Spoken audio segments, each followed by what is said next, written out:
हर हर महादेव, जय भोलेनाथ। नमस्कार, मैं साधना पांडे मार्गदर्शन पे आपका स्वागत करती हूँ। तो चलिए दोस्तों, आज हम जानेंगे भगवान विष्णु के परम प्रिय व्रत एकादशी व्रत के बारे में। एकादशी का व्रत व्रतराज कहा जाता है। व्रतों की श्रेणी में इसको राजा कहा जाता है कि जीवन जीते हुए तो एकादशी व्रत का पुण्य फल हमें प्राप्त होता ही होता है। मृत्यु के बाद भी एकादशी का पुण्य फल हमें प्राप्त होता है। इतना महत्वपूर्ण है एकादशी का व्रत। और इस एकादशी को लेकर संशय की स्थिति बनी हुई है कि एकादशी का व्रत हमें 23 फरवरी को रखना है या 24 फरवरी को। इस एकादशी को विजया एकादशी के नाम से जाना जाता है, यानी कि फाल्गुन मास के कृष्ण पक्ष की एकादशी को विजया एकादशी के नाम से जाना जाता है। शत्रुओं पे विजय नहीं मिल रही हो, किसी भी कार्य में विजय नहीं मिल रही हो, कहीं भी आपको सफलता नहीं मिल रही हो, सरकारी क्षेत्र में भी आप सफल नहीं हो पा रहे हैं, किसी मुकदमे में आप सफल नहीं हो पा रहे हैं, हर तरफ से निराशा है, हार है, हताशा है, तो आपको इस एकादशी का व्रत करना चाहिए।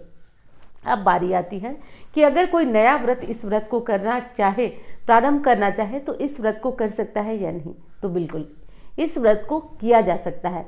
वैसे तो इस व्रत की शुरुआत उत्पन्ना एकादशी से मानी जाती है और उत्पन्ना एकादशी से नया व्रत शुरू किया जाता है, लेकिन कोई बीच में ही किसी की इच्छा हुई या किसी कामना के चलते वो एकादशी का व्रत करना चाहे तो इस व्रत को शुरू कर सकता है। फाल्गुन मास परम पुनीत मास माना जाता है और इस मास में किसी भी प्रकार के व्रत को प्रारंभ करना बहुत उत्तम माना जाता है। हमारे में से बहुत सारे ऐसे लोग भी ये वीडियो देख रहे होंगे जो एकादशी का व्रत नहीं करते होंगे, केवल उपाय करने के लिए या जानने के लिए इस वीडियो में आते होंगे। अगर ऐसे लोग भी हैं जो केवल उपाय के लिए इस वीडियो के पास आए हैं तो आप लोग प्लीज़ वीडियो में ये बताइएगा ज़रूर कि आपको उपाय सुनने के लिए आए हैं या फिर आप इस व्रत को करना चाहते हैं। तो इसका कोई खास उद्देश्य नहीं है, लेकिन आप लोग बता देंगे तो मुझे एक मोटी मोटी जानकारी हो जाएगी। तो आप लोग हो सके तो ये कमेंट बॉक्स में ज़रूर बताइएगा। एकादशी का व्रत करना सबके लिए उत्तम होता है, चाहे वो महिला हो, पुरुष हो या जो कोई भी हो। एकादशी के दिन बाल नहीं धुला जाता है। सुहागिन महिलाओं को बाल धुलना मना होता है। तो एकादशी के दिन भूल कर भी बाल अगर धो देते हैं तो पति की उन्नति तरक्की रुक जाती है और कोई भी महिला ऐसा तो बिल्कुल नहीं चाहेगी कि पति की उन्नति तरक्की ना हो। इसलिए एकादशी के एक दिन पहले से दशमी का नियम होता है और दशमी के एक दिन बाद एकादशी होती है। तो दशमी तिथि में कुछ नियम होते हैं, चलिए वो बता देती हूँ। देखिए, अगर व्रत करते हैं तो ये नियमों का पालन करना होगा और व्रत नहीं करते हैं तो आपको कुछ विशेष नियमों का पालन करना होगा, वो भी आगे मैं बताऊंगी आपको। पहली चीज़ ये है कि अगर आप व्रत करते हैं तो दशमी तिथि में आपको सूर्यास्त से पहले खाना खाना होगा। हालांकि हर बार वही चीज़ें बताती हूँ, आपको भी काफ़ी कुछ याद हो गया होगा, लेकिन हर बार नया व्रत आता है, हर नए तरीके से आप लोग जानना चाहते हैं तो नए तरीके से ये चीज़ें बताई भी जाती हैं। तो एक टाइम आप शाम का जो भोजन है वो जल्दी कर लिया करिए, क्योंकि एकादशी व्रत में ऐसी मान्यता है, ऐसी विशेषता है कि जब हम व्रत को अगले दिन संकल्पित करें तो हमारे पेट में अन्न का दाना नहीं हो, केवल और केवल यही उद्देश्य होता है। इसलिए एकादशी व्रत में कहा जाता है कि भोजन जल्दी करिए शाम को दशमी की तिथि में, ताकि वो भोजन अच्छी तरह से पच जाए और जब आप अगले दिन व्रत को करें, व्रत का संकल्प लें, तो आपके पेट में अन्न का कोई अंश न हो, केवल इसीलिए कहा जाता है। तो इस विशेष बात का आपको ध्यान करके ध्यान रखना है कि एकादशी में आपको भोजन जल्दी करना है। दूसरी चीज़, शाम का जो भोजन होता है उसमें आपको चावल नहीं खाना चाहिए। शाम को दशमी तिथि में चावल नहीं खाना चाहिए। कुछ लोग दशमी तिथि में भी चावल मना करते हैं, तो ये नियम तो उनके लिए हो गया जो व्रत करते हैं। जो व्रत नहीं करते हैं उनके लिए कौन सा नियम। कम से कम आप और कुछ नहीं कर सकते तो आप इतना करिए कि एकादशी के दिन चावल न खाइए, न चावल का दान करिए और न ही लहसुन प्याज खाइए। अगर आप शुद्ध सात्विक होकर के और आप इन उपायों को करते हैं या कोई उपाय नहीं करते हैं, केवल भगवान विष्णु का स्मरण करते हैं, तब भी आपको बहुत फ़ायदा होता है। तो इस विशेष बात का आपको ध्यान रखना है कि आपको इन नियमों का पालन अनिवार्य रूप से करना है, क्योंकि आप व्रत करते हैं या नहीं करते हैं, नियम का पालन करना आपके लिए ज़रूरी है। दूसरा नियम मैंने बताया पहले ही आपको कि आपको बाल आज के दिन महिला हैं तो नहीं धोना है, बाकी पुरुष भाई लोगों के लिए किसी भी तरह का ऐसा कोई नियम नहीं है। वीडियो पसंद अगर आ रही होगी, थोड़ी भी काम की लग रही होगी तो लाइक करना भूलिएगा मत।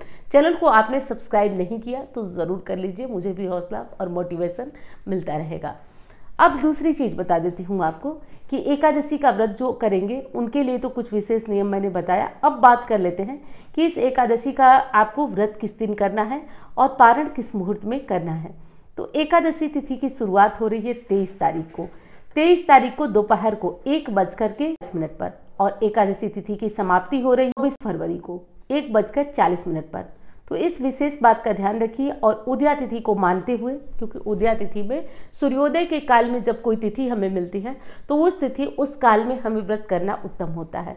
और उदया तिथि के अनुसार हमें 24 तारीख को सूर्योदय कालीन तिथि मिल रही है एकादशी की, इसलिए 24 तारीख को विजया एकादशी का व्रत किया जाएगा। ये सारे नियम, सारे जो विधि हैं वो सब का पालन 24 तारीख को ही होगा। 24 तारीख को होगा और 25 तारीख को आपको इस व्रत का पारण करना होगा। कुछ विशेष काम होते हैं जो कि आपको एकादशी में नहीं करना चाहिए, जैसे कि पेड़ों से कोई दातून वगैरह नहीं तोड़ना चाहिए। दूसरी चीज़, अगली चीज़ कि कोई ऐसी बहुत ज़्यादा गहरी सफाई नहीं करना चाहिए।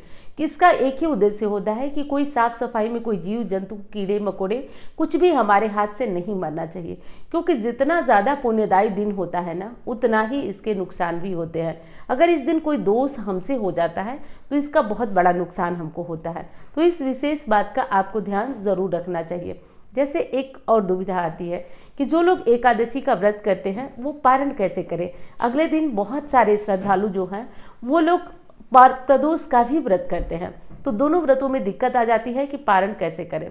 तो देखिए, हर बार बताती हूँ, इस बार भी बताती हूँ कि जिन लोगों को ऐसी दुविधा रहती हो, दिक्कत रहती हो, एकदम शास्त्रीय विधि बता रही हूँ, शास्त्र सम्मत, बिना पारण के सच बात है कि कोई भी व्रत पूर्ण नहीं होता है। ये बिल्कुल सत्य है। इसलिए पारण का भाव करके एक तुलसी का पत्ता और 1 गिलास जल आप जिस टाइम में, जिस मुहूर्त में पारण करना हो उस मुहूर्त में निकल लीजिए, तो आपका व्रत पूर्ण माना जाएगा। जैसे कि एक कमेंट और आया था कि प्रदोष पड़ रहा है 25 तारीख को और 26 तारीख को पड़ रही है जो हमारी महाशिवरात्रि, ऐसे में हम पारण उस दिन कैसे करें।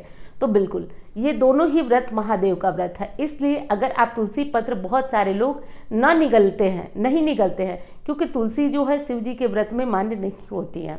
तो इसलिए आप पारण का भाव करके, अगर आप 1 गिलास जल भी पारण का भाव करके बैठ करके पारण की भावना से ग्रहण कर लेते हैं तो आपका व्रत पूर्ण होता है और आपका पारण माना जाएगा। इसके बाद आप अगले व्रत का संकल्प कर सकते हैं और अगले दिन अपना व्रत कर सकते हैं।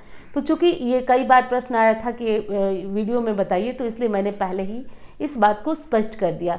तो पारण का भावना करके ये काम करना ज़रूरी है। एकादशी व्रत में चावल का भी आप सेवन कर सकते हैं।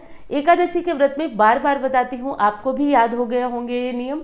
तो इसमें कुछ विशेष नियमों का पालन करना होता है, जैसे कि आपको लहसुन प्याज नहीं खाना होता है, और हाँ, सरसों का तेल भी एकादशी के व्रत में बिल्कुल नहीं खाया जाता है। तो सरसों का तेल भी एकादशी के व्रत में आप ना खाएं, ये नियम ध्यान रखिए। आप भट्टा खा सकते हैं, आप लौकी की सब्जी खा सकते हैं, आप दाल के साथ भोजन कर सकते हैं, लेकिन आपको सरसों का तेल और लहसुन प्याज इत्यादि खाना बिल्कुल नहीं खाना है। अब बात कर लेते हैं कि पारण किस मुहूर्त में आप करेंगे। तो देखिए, पारण का नियम तो मैंने आपको बता दिया, पारण किस मुहूर्त में करेंगे वो जान लेते हैं। पारण का शुभ मुहूर्त है 25 तारीख को।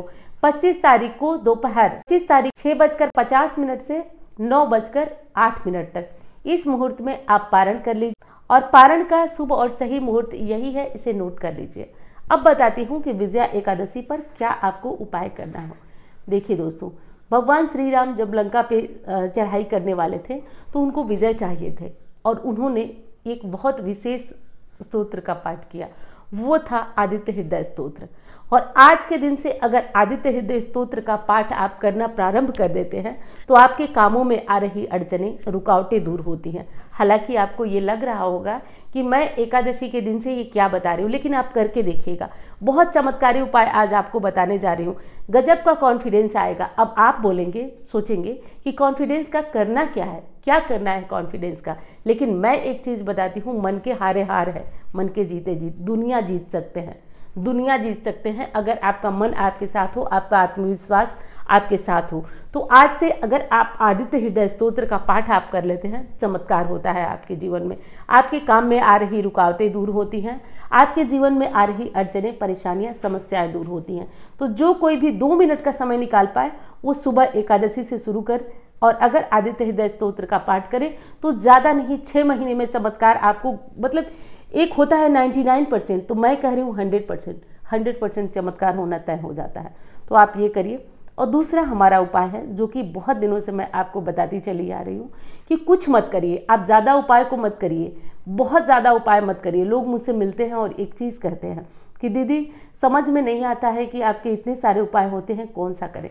देखिए, आपसे बिल्कुल स्पष्ट बताऊं कि मेरा तो काम ही है, मैं तो वही काम कर रही हूँ, जो व्रत आएगा त्यौहार आएगा मैं बताऊंगी।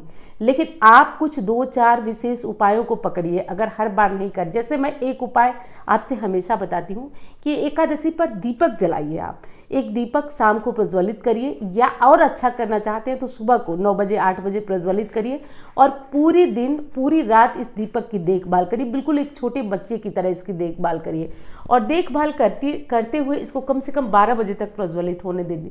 अगर जिस घर में इस नियम का पालन होगा उस घर में कभी गरीबी नहीं आएगी, उस घर में कभी दरिद्रता नहीं आएगी, अकाल मृत्यु नहीं होगी। तो इतना विशेष है इस नियम का पालन करना। तो आप लोग करके देखिए, बहुत ही चमत्कारी उपाय है। एक दोनों उपाय कर लीजिए, व्रत करें या नहीं करें, लेकिन ये काम कर सकते हैं शुद्ध सात्विक भोजन करके। मैं उम्मीद करती हूँ कि ये वीडियो आपके लिए बहुत ज्ञानवर्धक रही हो। जैसी रही हो वैसे बताइएगा मेरे समझ में, तो ये वीडियो आपके लिए सच में ज़रूरी थी। और मैं मिलती हूँ अब आपसे अन्य वीडियो में। धन्यवाद।